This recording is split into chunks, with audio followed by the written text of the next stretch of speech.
We as a society ended the war on poverty and declared the war on drugs.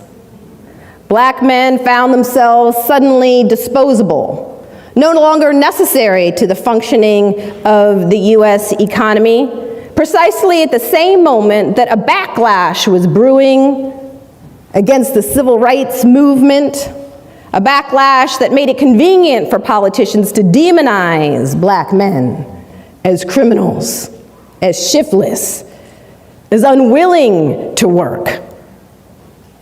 And so this war on drugs was declared, and black men found that they were no longer needed to work in the fields, no longer needed to labor in factories, and they found themselves scapegoats, pawns in political games, the enemy in a new war, and were rounded up by the millions, locked up, and then permanently locked out. And now, decades later, we stand back and say, what's wrong with these people? Why are they killing each other? Why is there so much violence in these communities that we have abandoned? Communities where good schools cannot be found, but high-tech prisons are a drive away. What's wrong with them? I think the deeper question, the more profound question, is what is wrong with us? Why have we been silent for so long? Well, I've been asked to share with you the thesis of my book, The New Jim Crow, Mass Incarceration in the Age of Colorblindness, and I think the title of the book pretty much speaks for itself. I argue that today, in the so-called era of colorblindness, and yes, even in the age of Obama, and even right here in Obama's hometown, something akin to a caste system is alive and well in America. The mass incarceration of poor people of color in the United States is tantamount to a new caste system, one that shuttles our children from decrepit, underfunded schools to these brand new high-tech prisons. It is a system that locks poor people, overwhelmingly poor folks of color, into a permanent second-class status, nearly as effectively as earlier systems of racial and social control once did. In my view, this new system is the moral equivalent of Jim Crow. Now, I'm always very willing, very happy to admit that there was a time that I didn't think this way, that I rejected this kind of talk out of hand. A time when I viewed advocates and activists who were calling the drug war or mass incarceration the new Jim Crow, I thought they were exaggerating, engaging in hyperbole. In fact, there was a time when I thought that people who made those kinds of claims and those kinds of comparisons were actually doing more harm than good to efforts to reform our criminal justice system and achieve greater racial equality in the United States. But I finally woke up. And I woke up after years of working as a civil rights lawyer and advocate, representing victims of racial profiling and police brutality, and investigating patterns of drug law enforcement in poor communities of color, and attempting to assist people who had been released from prison as they faced one closed door after another, one legal barrier to their supposed re-entry after another. Trying to assist people re-enter into a society that had never shown much use for them in the first place. That I had a series of experiences that began what I call my awakening. I began to awaken to the reality that our criminal justice system now functions more like a system of racial and social control than a system of crime prevention and control. As I stated in the introduction, what has changed since the collapse of Jim Crow has less to do with the basic structure of our society than the language we use to justify it. In the era of colorblindness, it is no longer socially permissible to use race explicitly as a justification for discrimination, exclusion, and social contempt. So we don't. Rather than rely on race, we use our criminal justice system to label people of color criminals and then engage in all the practices that we supposedly left behind. Today, it is perfectly legal to discriminate against criminals in nearly all the ways in which it was once legal to discriminate against African Americans. Once you're labeled a felon, the old forms of discrimination, employment discrimination, housing discrimination, denial of the right to vote, exclusion from jury service, suddenly legal. As a criminal, you have scarcely more rights and arguably less respect than a black man living in Alabama at the height of Jim Crow. We have not ended racial caste in America, we have merely redesigned it. But it took me a while to get to that place. And like a lot of people, I was in deep denial. Even as I was working as a social justice advocate, as a civil rights lawyer, I thought I knew what was going on. I was disturbed. I was even appalled by the high numbers of black men cycling in and out of our prisons and jails, but I thought, well, that can be explained by the high rates of poverty and bad schools and broken homes, the legacy of inequality. Somehow it didn't occur to me that black folks had been poor for a long, long time and uneducated for a long, long time, but nothing like the system of mass incarceration had ever existed before. Somehow it was easy for me to rationalize what I saw because of the prevailing myths about this system of mass incarceration that are fed to us in countless ways, that I was fed in many respects in law school, and that were fed through the media. But I had one experience that finally began to open my eyes, that shook me to my core. It involved a young African-American man who was about 19 years old, who walked into my office and forever changed the way I viewed not only our criminal justice system, but how I viewed myself as a civil rights lawyer and advocate. And at the time, I was directing the Racial Justice Project for the ACLU in California, and we had just launched a major campaign against racial profiling by the police. We called it the DWB campaign, or the Driving While Black or Brown campaign. And we had created a hotline number for people to call if they believed they had been stopped or targeted by the police on the basis of race. And we put this hotline number up on billboards in Oakland and communities like San Jose and Sacramento, urging people to call the hotline number if they believe that they've been stopped or targeted by the police on the basis of race. And in fact, within the first few minutes that we announced this hotline number on the evening news, we received thousands of calls. Our system crashed temporarily. We had to expand our capacity to deal with the volume of calls that we were receiving. And so I was spending my day interviewing one young black or brown man after another who had called the hotline to report discriminatory stops or searches or abuse by the police. And it was very late in the day, late in the afternoon, and I was getting tired, not eager to go through yet another round of interviews. And this young man walks in carrying a stack of papers, a thick stack of papers about this thick. He had taken detailed notes of his encounters with the police in Oakland over about a 9-month period of time. He had descriptions of every stop, every frisk, every time his car was pulled over and searched. He had descriptions of every encounter as well as names of witnesses, who was there, who could corroborate what the police said and what they did. And on top of that, he had names of officers, in some cases even badge numbers of officers. He just had an unbelievable amount of documentation and detail about this pattern of stops, searches, harassment he had been experiencing by the Oakland police. And the stories he was telling were corroborated by other stories we had heard coming out of his neighborhood about what the police were doing there. And so I started to think to myself, well, maybe he's the one. Maybe he's the one. Maybe he can be our named plaintiff in the class action suit we're planning to file against the Oakland Police Department, alleging pattern of practice of profiling and discrimination. And so I started to get excited. I started asking him a bunch of questions, more questions, get more details. And I think, yes, actually, he's a good-looking young man. He'll do well in the media. The jury will like him. He's well-spoken. Thinking, he's the one.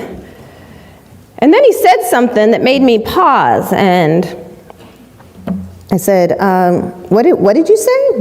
What did you say? Did you just say you're a drug felon?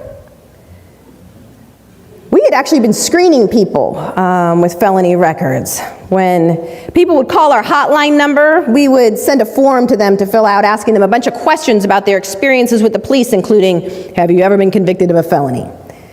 We believed we couldn't represent someone as a named plaintiff in a racial profiling suit if they had been convicted of a felony, because we knew that if we did, law enforcement and the media would be all over us saying, well, of course, the police should be keeping their eye on him. He's a felon. He's a criminal.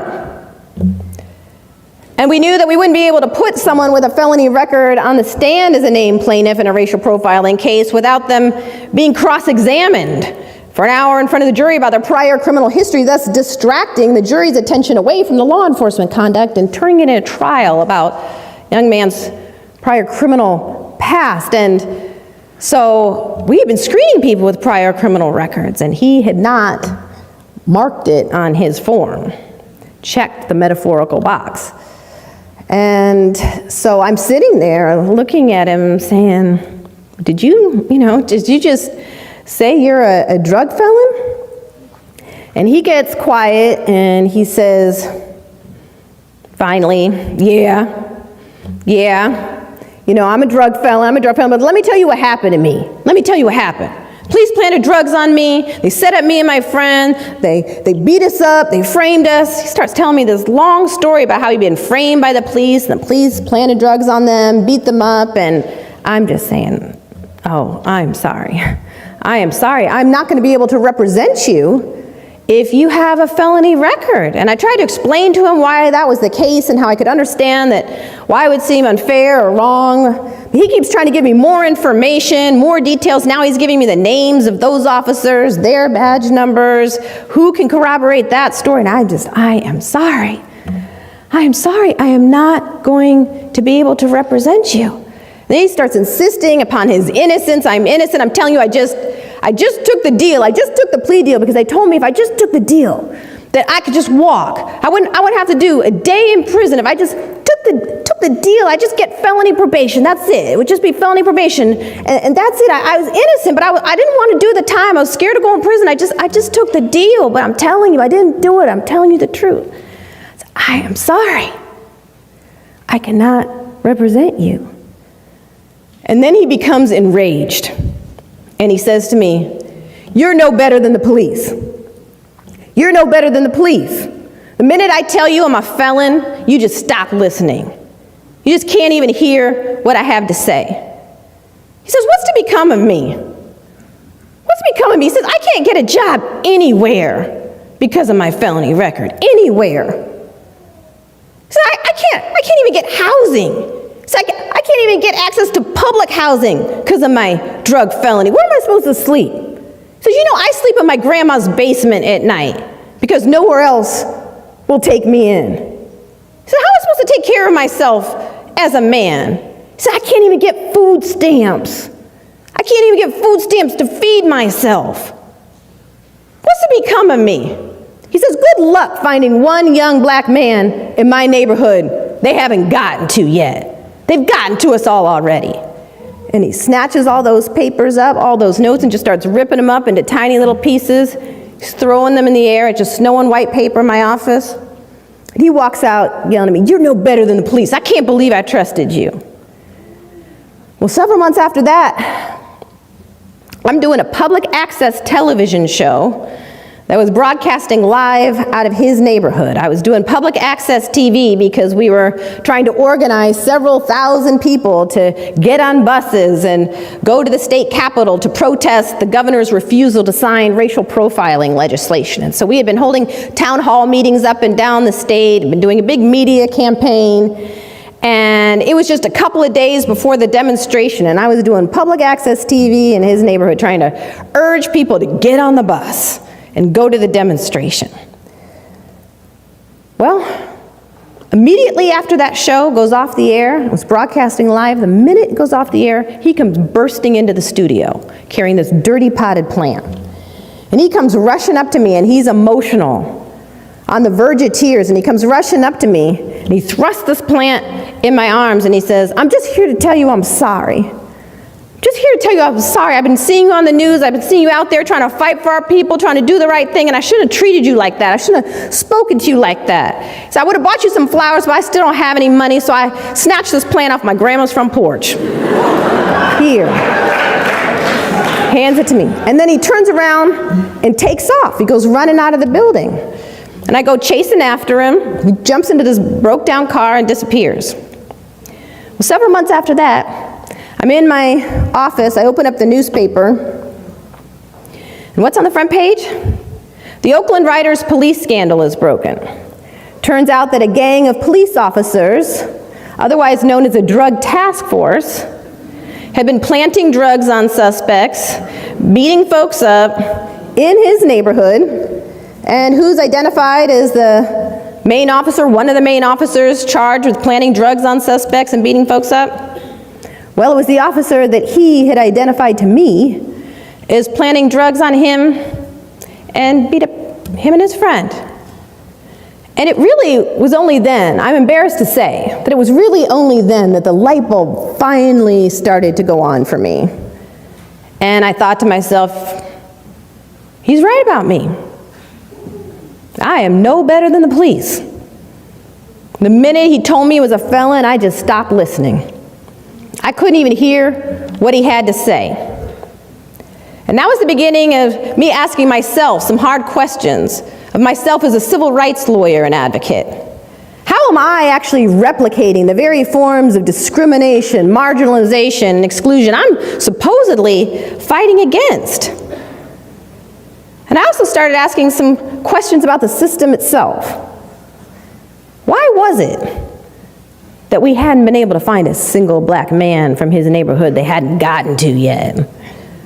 What was really going on?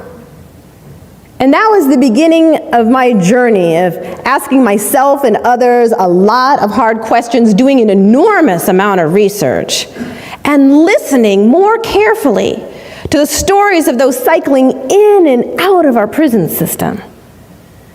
And what I learned in that process was that my great crime wasn't in refusing to represent an innocent man.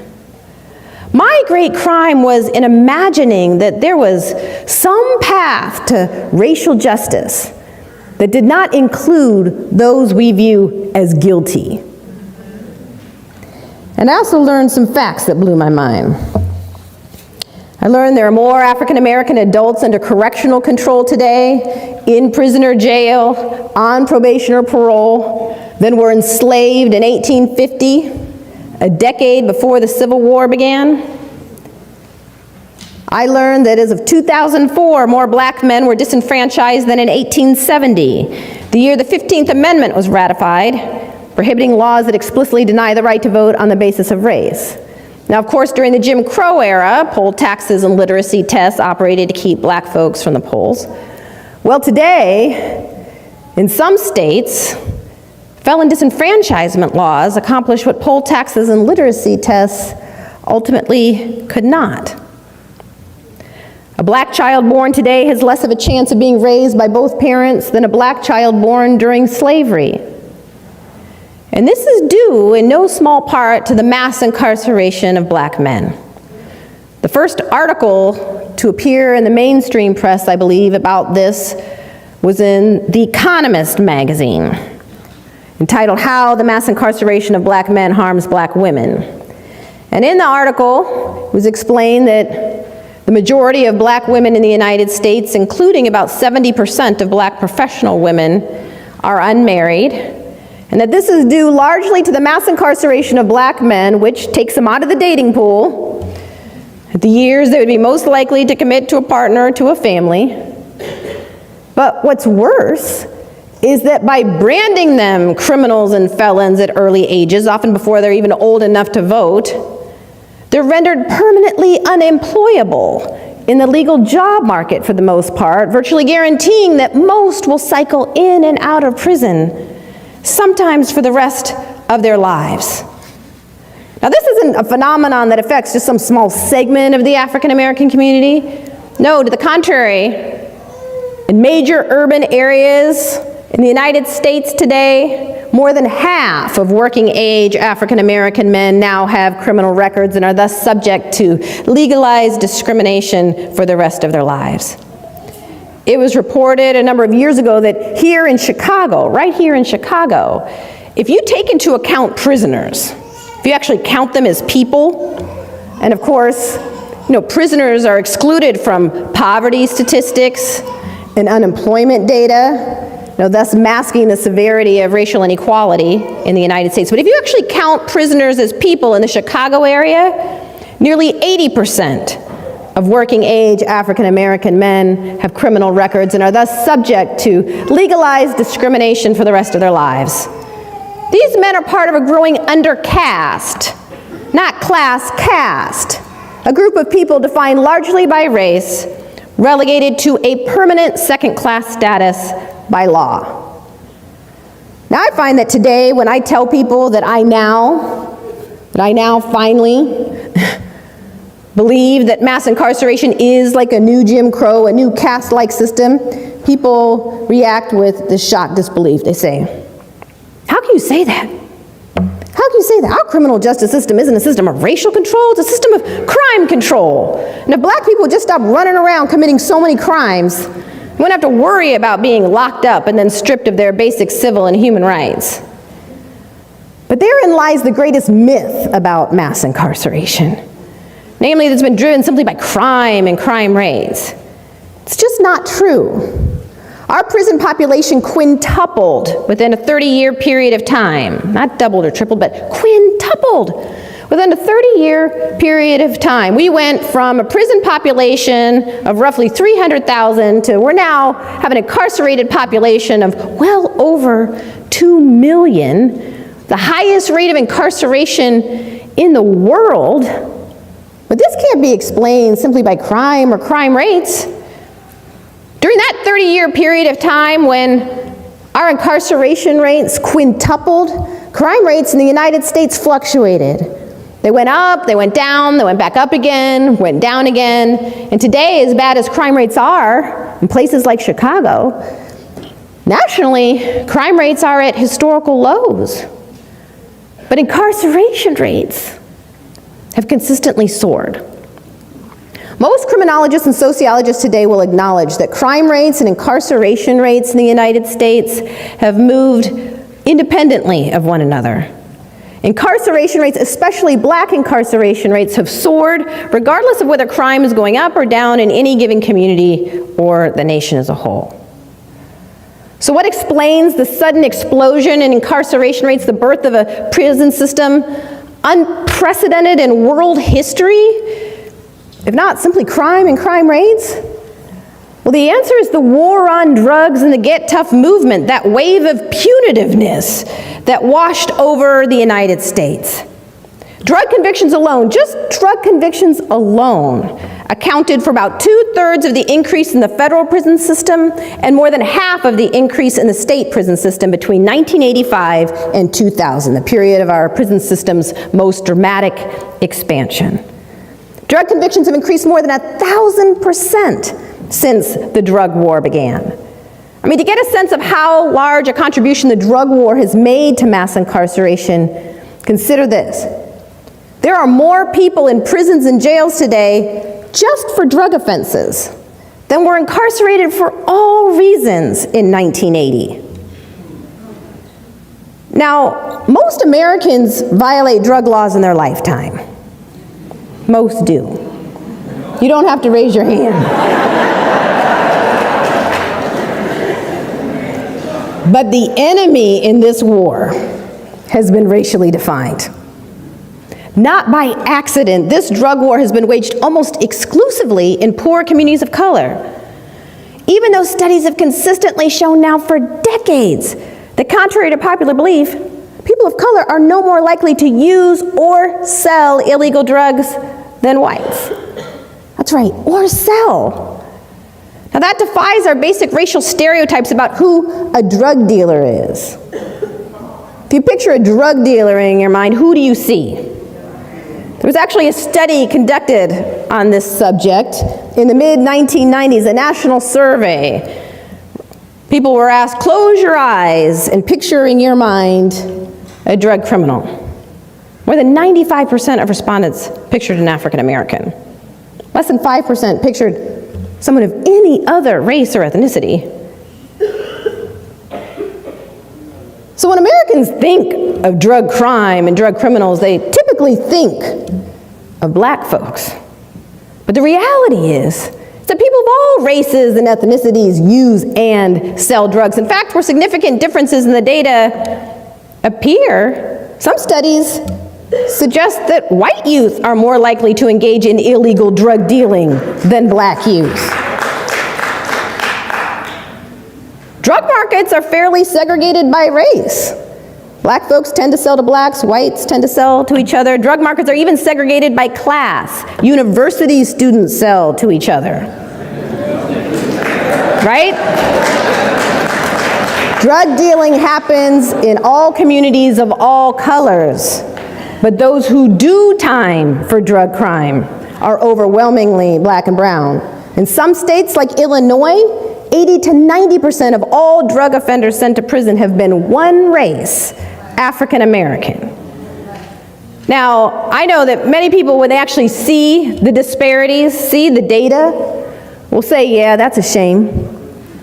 That's a shame, but you know, we need to get tough on them in the hood, because that's where the violent offenders are.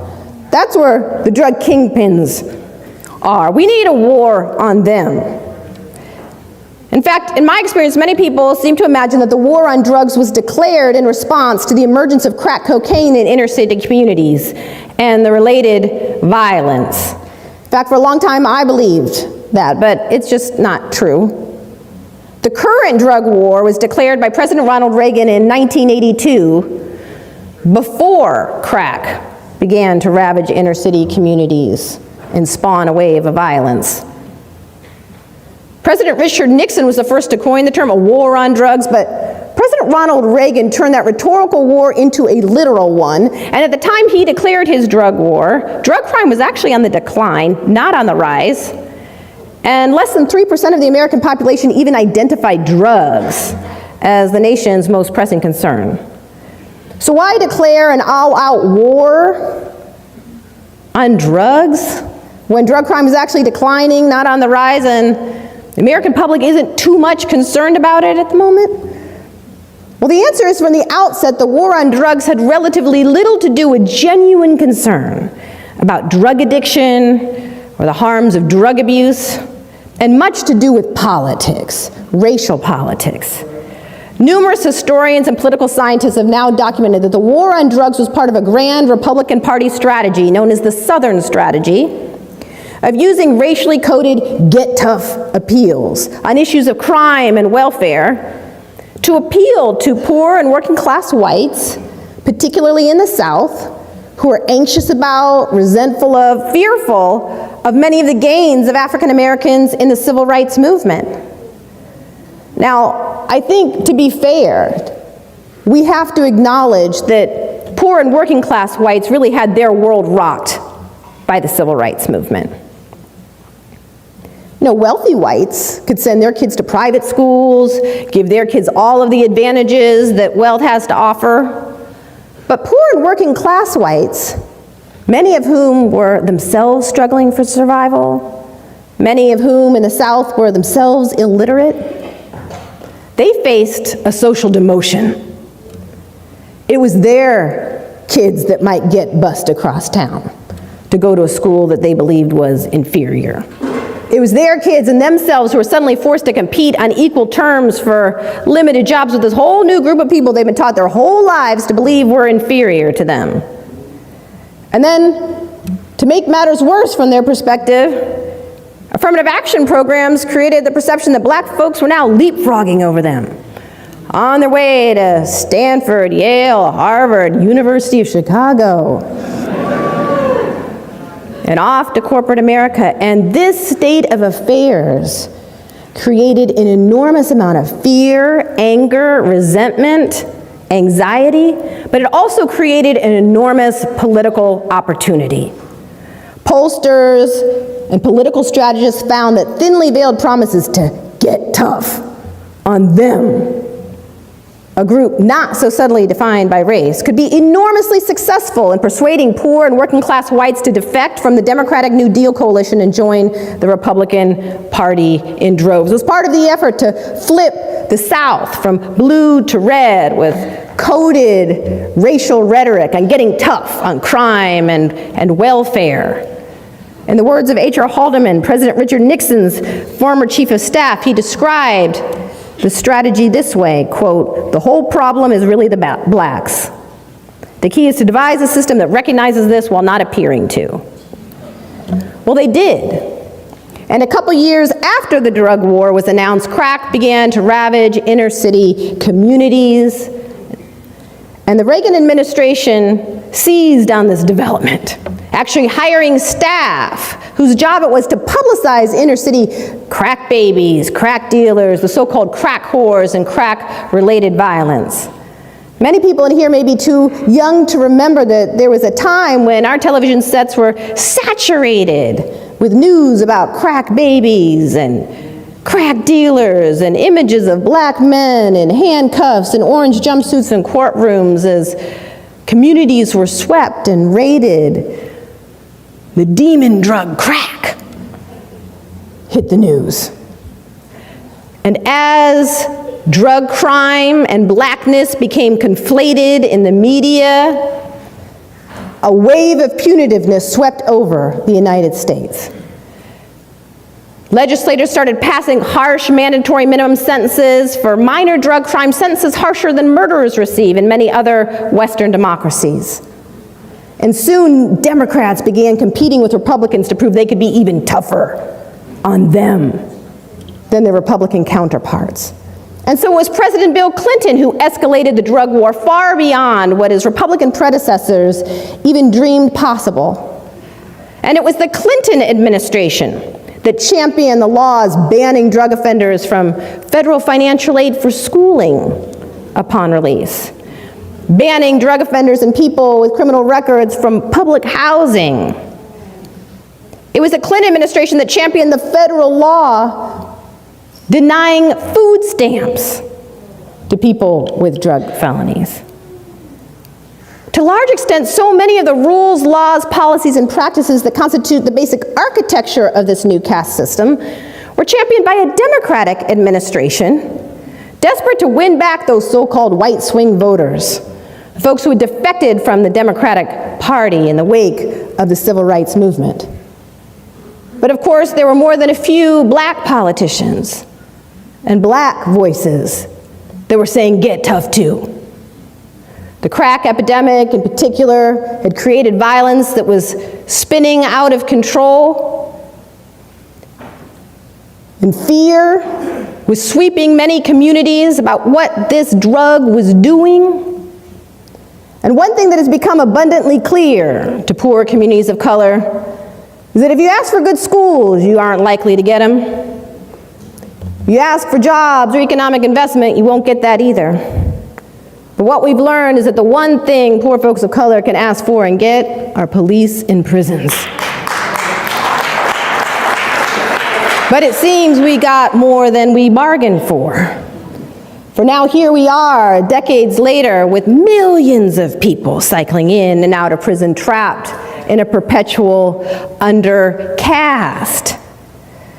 Now I find that still many people who are familiar with this racial history will say, well, that's a shame too. But we still need to get tough on them, declare a war on them, because that is where the violent offenders are and the drug kingpins. What people don't realize is that this drug war has never been focused primarily on rooting out the violent offenders or the drug kingpins. Federal funding in this war has flowed to those state and local law enforcement agencies that have boosted the sheer numbers of drug arrests. It's become a numbers game. State and local law enforcement agencies have been rewarded in cash through programs like the Edward Byrne Memorial Grant Program for the sheer numbers of people arrested for drug offenses, virtually guaranteeing that law enforcement will go out looking for the so-called low-hanging fruit, stopping, frisking, searching as many people as possible to boost their numbers up. And the results have been predictable. The overwhelming majority of people arrested in the drug war have been arrested for non-violent, relatively minor offenses. In fact, in the 1990s, the period of the greatest escalation of the drug war, nearly 80% of the increase in drug arrests were for marijuana possession, a drug less harmful than alcohol or tobacco, and at least, if not more prevalent, in middle-class white communities and on college campuses as it is in the hood.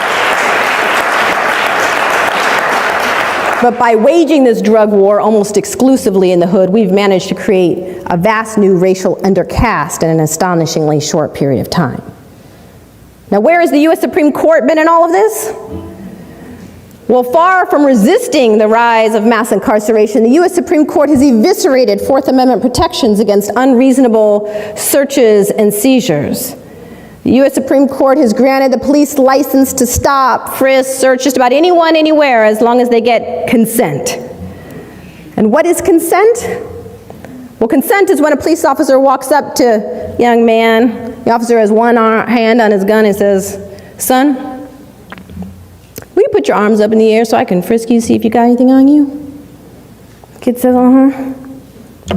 That's consent, and that young man just waived his Fourth Amendment protections against unreasonable searches and seizures. The police do not have to have a shred of evidence, no reasonable suspicion, no probable cause, nothing to engage in that search and that encounter. And while that may seem like no big deal, just an inconvenience, momentary humiliation, that gets played out over and over and over and over again.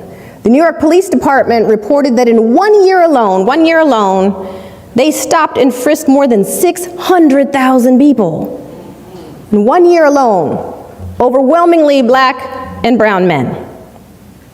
But the U.S. Supreme Court, through a series of decisions beginning with McCleskey versus Kemp and then Armstrong versus the United States, has ruled that we cannot challenge these racial disparities now in a court of law. The court has ruled that it does not matter how overwhelming the statistical evidence might be of discrimination. The court has ruled explicitly that it does not matter how severe the racial disparities are. Unless you can offer proof of conscious, intentional bias, tantamount to an admission by an officer, they acted with discriminatory intent, you can't even state a claim for race discrimination in our criminal justice system today. So many of the racial profiling cases that I was bringing 10 years ago or more can't even be filed today. The court has closed the courthouse doors to claims of racial bias at every stage of the criminal justice process, from stops and searches to plea bargaining and sentencing. This has made it virtually impossible to challenge bias in our system today. Because after all, in this so-called era of color blindness, most officers, like the rest of us, know better than to state our racial biases out loud. Most police officers know better than to say, "Well, yes, Your Honor, I stopped him, I frisked him because he was black." Most police officers know better than to state their stereotypes or their biases or their racial motivations out loud. But more importantly, so many of the biases and stereotypes that drive law enforcement decision-making today operate on such an unconscious level that many well-meaning, well-intentioned officers can't even admit to themselves their biases.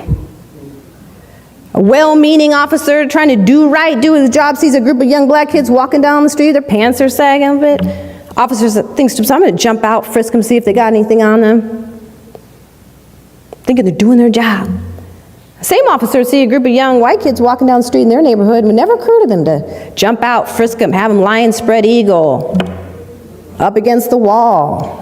Never occurred to them. Now that officer may not be meaning those black kids any harm, But those discretionary bias decisions play themselves out over and over again, hundreds of thousands of times, guaranteeing huge racial disparities in our system, which the U.S. Supreme Court has ruled we cannot even challenge in a court of law.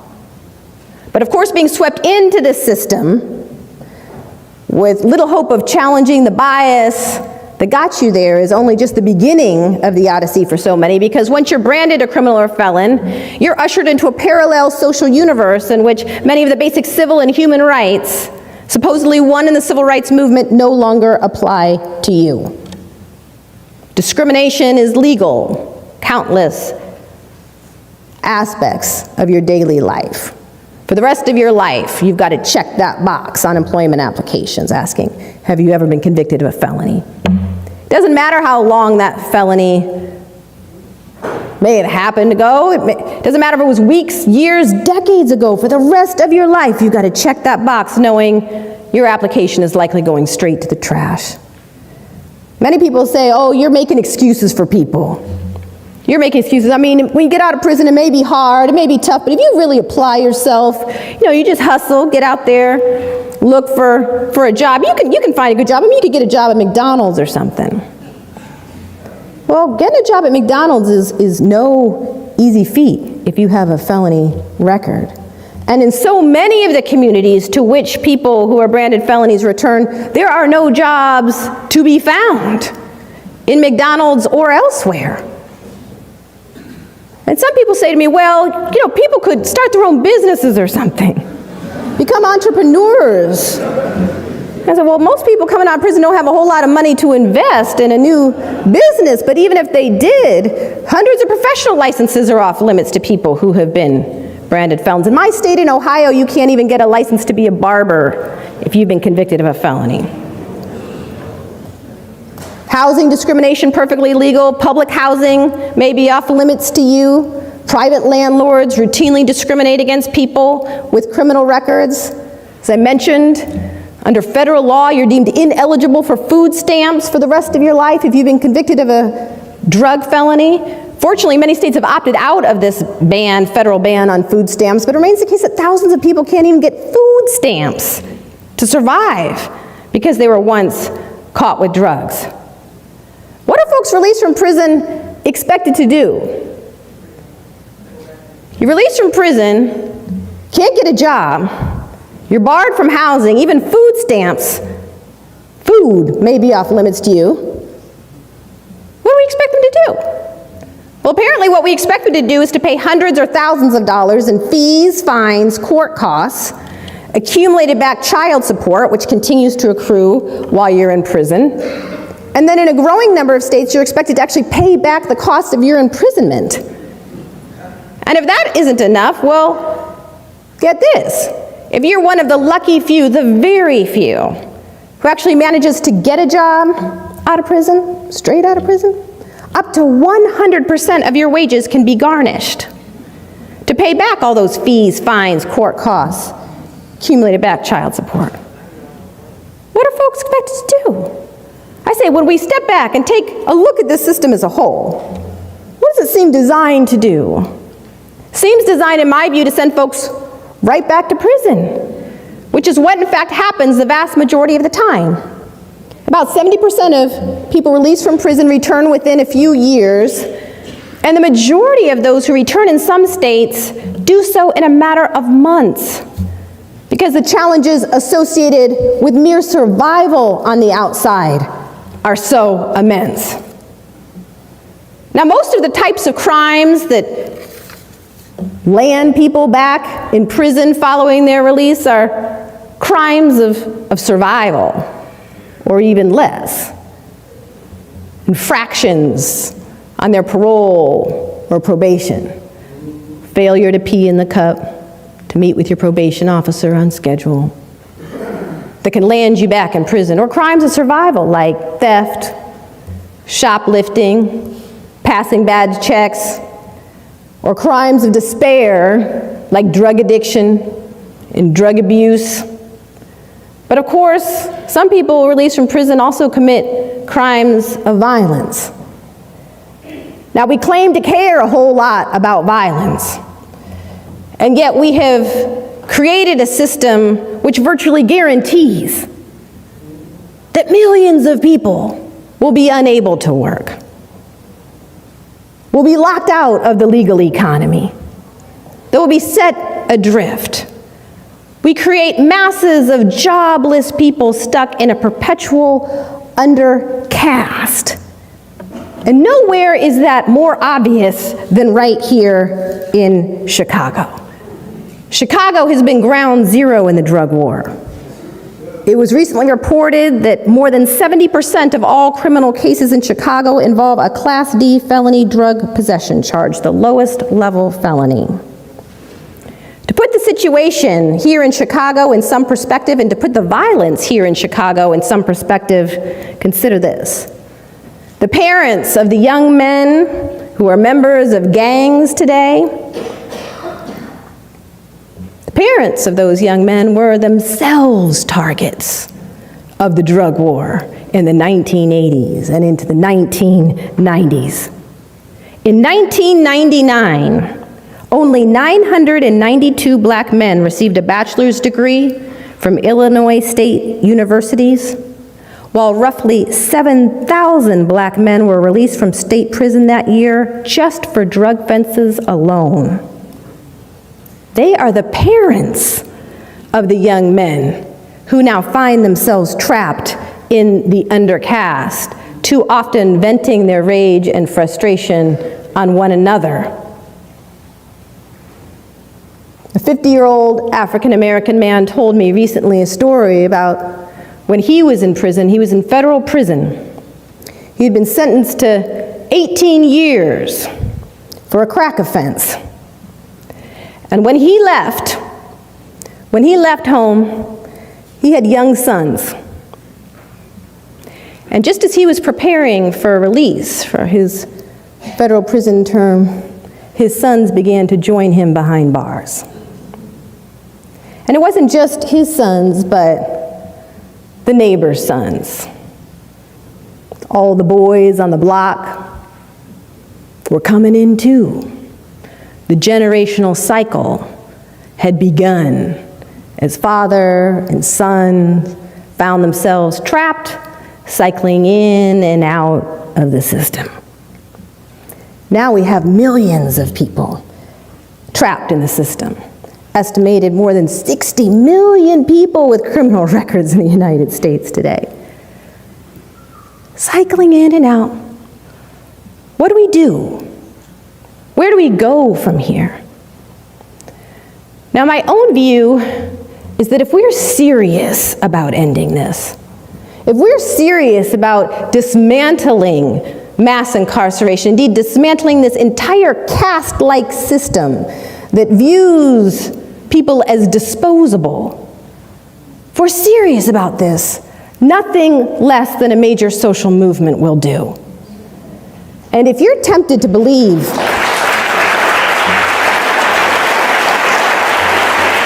if you're tempted to believe that something less will do, that we can tinker with this machine somehow and get it right, few reforms here or few reforms there, and get this machine humming back on track again, consider this. If we were to return to the rates of incarceration we had in the 1970s or early 1980s before the war on drugs and the Get Tough movement kicked off, we'd have to release 4 out of 5 people who are in prison today. 4 out of 5. More than 1 million people employed by the criminal justice system would lose their jobs. Most new prison construction has occurred in predominantly white rural communities that are quite vulnerable economically. Now, many of these communities have been sold on prisons as an answer to their economic woes, and very often the benefits that prisons provide these communities are grossly exaggerated. In some communities, prisons have turned out to be a net loss, but nonetheless, communities across America have now come to believe that their economy depends on prisons. They need the jobs. Those prisons across America would have to close down. Private prison companies now listed on the New York Stock Exchange doing quite well, they would be forced into bankruptcy. This system is now so deeply rooted in our social, political, and economic structure that it's not going to just fade away. It's not going to just downsize out of sight without a major shift in our public consciousness, an upheaval, a fairly radical shift on our part. Now, I know there's many people who say this is just dreaming, pie in the sky, there is no hope of ending mass incarceration in America. Just as many people were resigned to Jim Crow in the South and said, yeah, it's a shame, but that's just the way that it is. I find that many people of all colors view the millions cycling in and out of our prisons and jails as just an unfortunate but inalterable fact of American life. Well, I am quite certain that Sojourner Truth, Ella Baker, Dr. King, Malcolm, and the many others who risked their lives to end earlier systems of racial and social control would not be so easily deterred. So if we are going to honor them, we have got to be willing to pick up where they left off and do the hard work of movement building. The hard work of movement building. Movement building, I believe, must be on behalf of poor people of all colors. In 1968, Dr. King told advocates that the time had come to shift from a civil rights movement to a human rights movement. He said, meaningful equality cannot be achieved through civil rights alone. Without basic human rights, the right to work, the right to housing, the right to quality education. Without basic human rights, he said, civil rights are an empty promise. So in honor of all those who labored to end earlier systems of racial and social control, I hope that we will dedicate ourselves to building a human rights movement to end mass incarceration, a movement for education, not incarceration, for jobs, not jails, a movement that will end all these forms of legal discrimination against people labeled criminals, discrimination that denies them their basic human rights to work, to shelter, and to food. Now, what do we need to do to build this movement? To build upon the work that is already being done in so many communities, including here in Chicago? Well, I think we have got to insist upon telling the truth, the whole truth. We've got to be willing to admit out loud that we as a nation have managed to rebirth a caste-like system in this country. And we've got to be willing to tell this truth in our churches, in our schools, in prisons, in reentry centers. We've got to be willing to tell this truth so that a great awakening can occur. Because unlike the old Jim Crow, there are no signs alerting you to the existence of this new caste system. The whites-only signs are gone. Whites-only signs are gone, but there's new signs that have popped up on employment applications, housing applications, letting you know who the unwanteds, who the untouchables now are. But that lack of signs, the lack of visibility, poses a real problem for us in movement building. Because prisons are out of sight, out of mind. If you aren't directly impacted by this system, if you don't have a loved one behind bars, if you're middle class, live in a good neighborhood, you're white, you can live your whole life and have no idea of what is really going on. I lived my life as a civil rights lawyer, not fully understanding what was going on. So if we are going to engage in movement building, we have got to make visible what is hidden in plain sight. We have got to pull back the curtain and help others to see what we have been willingly blind to for so long. And that means consciousness raising. It means having difficult conversations in churches, in schools, in all kinds of settings. forcing people to deal with, reckon with what we as a nation have done again. But of course, just a lot of talk isn't going to be enough. We've got to be willing to get to work. And in my view, that means being willing to build an underground railroad for people released from prison. An underground railroad for those who are trying to make a genuine break for real freedom. Opening our schools, opening our doors of employment, opening our homes, opening our hearts to people who desperately need, not just support finding work and housing and food, and they need that, but who also need love, who also need acceptance, who need to know that we believe in them and are willing to stand with them as they make a genuine break for real freedom. But of course, just building an underground railroad is not going to be enough either, shuttling a few to freedom one by one. Just as in the days of slavery, it wasn't enough to just build an underground railroad and usher a few to freedom. You had to be willing to work for abolition. I believe that today we have got to be willing to work for the abolition of the system of mass incarceration as a whole. And that means ending the war on drugs once and for all. Just end it. We have spent $1 trillion now waging this drug war since it began. $1 trillion. We're constantly being told we don't have enough money to pay our teachers. We don't have enough money for job programs, for economic investment in the communities that need it most. But apparently we had $1 trillion to blow. And we spent it locking people up rather than investing in the communities that needed it most. So it's time to shift to a public health model for dealing with drug addiction and drug abuse and stop criminalizing what is ultimately a public health problem for some. And we've also got to end all these forms of legal discrimination against people released from prison, discrimination that denies them basic human rights to work, to shelter, and to food. But last but not least, we have got to shift from a purely punitive approach to dealing with violence and violent crime in our communities to a more rehabilitative and restorative approach. Yes, one that takes seriously the interests of the victim, the offender, and the community as a whole. So we have got a lot of work to do. And if it feels like too much, if it feels like it just can't possibly all be done, I think we've got to keep in mind that all of these rules, laws, policies, and practices that comprise this system of mass incarceration, they all rest upon one core belief, and it is the same core belief that sustained Jim Crow. It is the belief that some of us are not worthy of genuine care, compassion, or concern.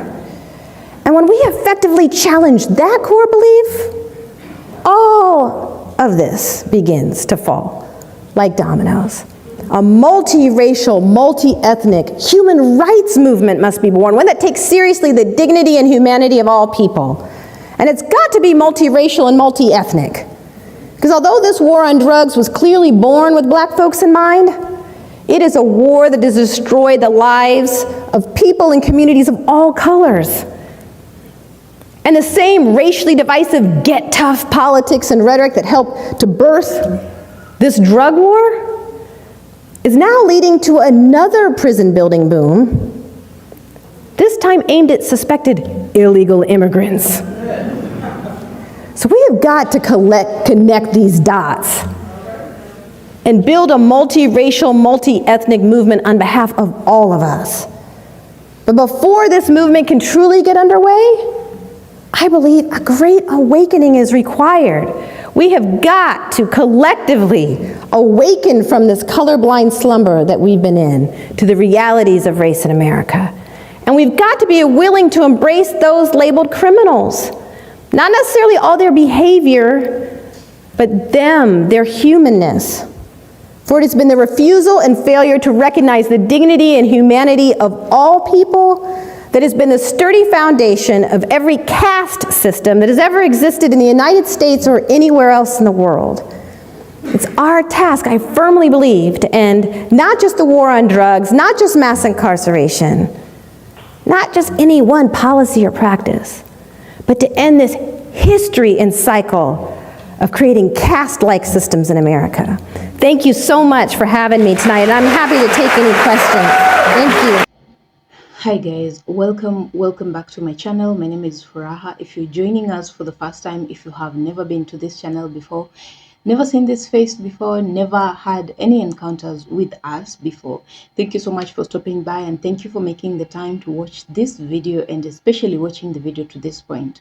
I know that it has taken your time, so feel so much appreciated, and I hope to see you a lot more in the coming days, and I hope that you enjoyed and learned a few things from this video.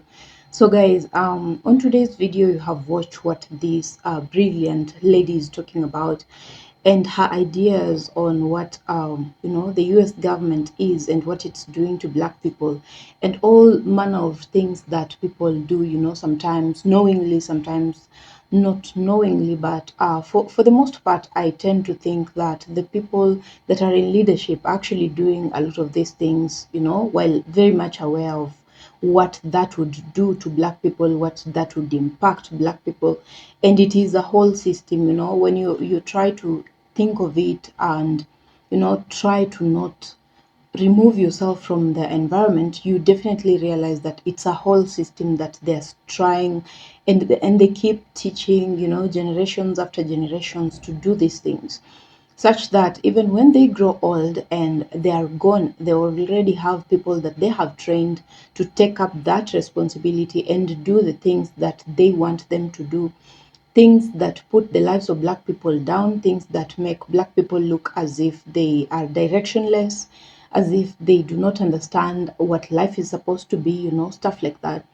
And I try to imagine that that is what makes them happy. That is the whole point of this system, to make sure that black people are always discriminated upon, always put down, always underprivileged, so that the system works for only the white people. And you see, looking at everything she has explained, you definitely have that kind of a thought process in your mind.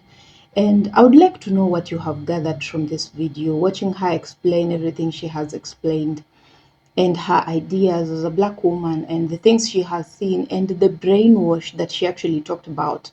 And I think one of the saddest things is that, when people are younger, they're programmed to think that America is really working, that maybe they are poor because their parents are not working hard enough, like they have that programming that makes them feel as if they're not doing the most, and the other people that are rich are doing extremely, like they're working harder. But the truth is that it's not even about working hard, it's about white privilege, it's about white supremacy, and the system that is designed to make sure that they are succeeding.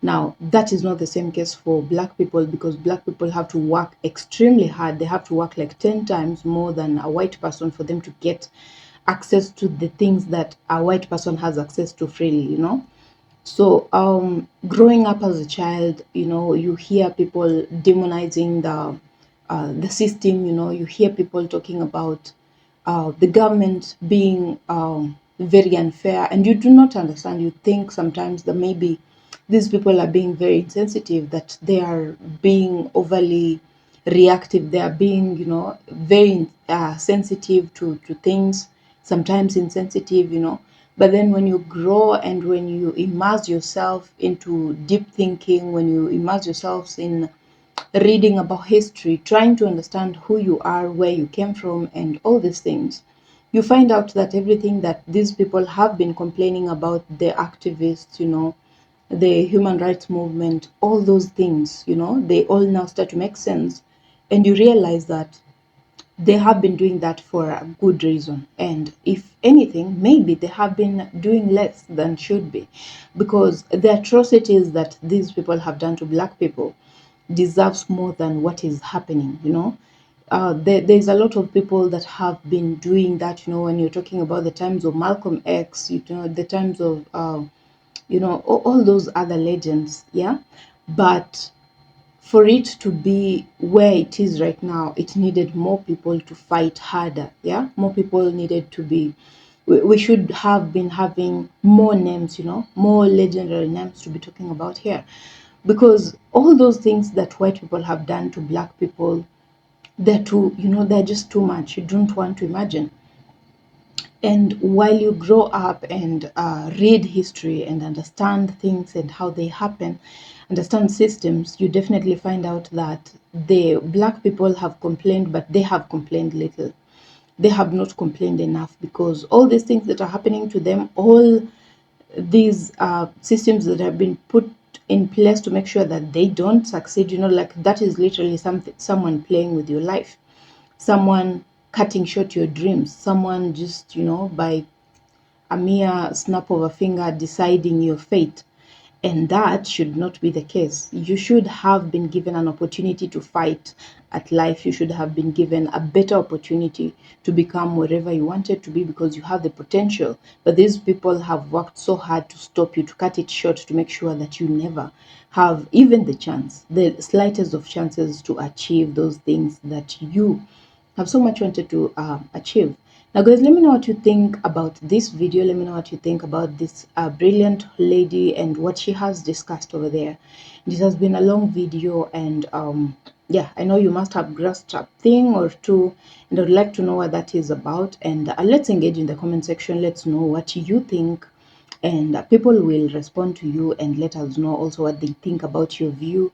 And yeah, so guys, if you have not subscribed to my channel, if you have not joined us, please consider subscribing, be part of this amazing family, amazing story. And this is what we do over here. We talk about everything Black lives, everything Black Americans, everything FBA. And yeah, that is basically what we are about. And if that is something that interests you, if you want to learn and relearn things, please make sure to be part of us by subscribing to the channel, and help this channel to grow, reach as many people as possible. Share the video, leave a comment, give it a like, give it a thumbs up, give it a super thanks, anything that you can do to make this channel to reach as many people as possible and create a community of our own where we can have this kind of discussions without fear of judgment, fear of being you know uh, talked about by anyone else. Yeah, so guys, I'll see you on my next video, and I also hope that you're keeping safe from wherever you're watching me from.